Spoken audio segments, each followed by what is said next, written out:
এই আইনে উনাকে কতটুকু শাস্তি দিবে সেটা আইনও চিন্তা করতে পারতেছে না, তাকে কি পরিমাণ শাস্তি দিতে হবে। ছাত্র জনতার গণ অভ্যুত্থানে গুলি করে হত্যার অভিযোগে করা বিভিন্ন মামলায় সাবেক আইজিপি চৌধুরী আব্দুল্লাল মামুনের 85 দিনের রিমান্ড মঞ্জুর করেছেন আদালত। Dhaka chief metropolitan magistrate CMM আদালতে এ তথ্য জানান সাবেক এই আইজিপির আইনজীবী। মামুনের আইনজীবী আদালতকে বলেন, তার মক্কেলের 85 দিনের রিমান্ড মঞ্জুর হয়েছে।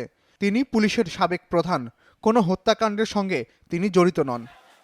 তবে ঢাকার মহানগর দায়রা জজ আদালতের প্রধান public prosecutor PB Omar Faruqui আদালতে বলেন, জুলাই আগস্টের বৈষম্য বিরোধী ছাত্র জনতার আন্দোলনে আইন শৃঙ্খলা রক্ষাকারী বাহিনীর সদস্যরা নির্বিচারে গুলি করে মানুষ হত্যা করেছে, আর এসব হত্যার ষড়যন্ত্রের সঙ্গে সাবেক আইজিপি মামুন সরাসরি জড়িত।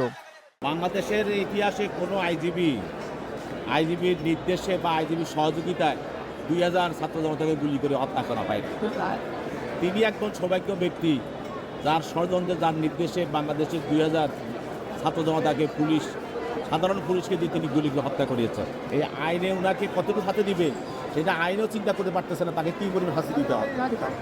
এত অপরাধ সে করেছে। তারা এই হত্যার সঙ্গে তাদের ষড়যন্ত্র তারা এড়াইতে পারে না, তারা জড়িত।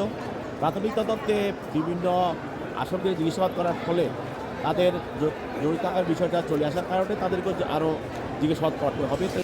যাত্রাবাড়ী থানার একটি হত্যা মামলায় 26 ফেব্রুয়ারি সাবেক আইজিপি চৌধুরী আব্দুল্লাল মামুনের 3 দিনের রিমান্ড মঞ্জুর করেন আদালত। সেদিন তাকে আদালতে দেখা যায় 2 হাত পেছনে আর 1 হাতে হাত করা। ছাত্র জনতার অভ্যুত্থানে 2024 সালের 5 আগস্ট শেখ হাসিনার পতনের পর সে বছরের 3 সেপ্টেম্বর গ্রেপ্তার হন সাবেক আইজিপি চৌধুরী আব্দুল্লাল মামুন। এরপর থেকে তিনি কারাগারে আছেন। আদালত সংশ্লিষ্ট সূত্রগুলো বলছে, গত বছরের 13 নভেম্বর ছাত্র জনতার আন্দোলনের সময় গণহত্যা ও মানবতা বিরোধী অপরাধের অভিযোগের মামলায় আদালতে জবানবন্দি দেন সাবেক আইজিপি চৌধুরী আব্দুল্লাল মামুন।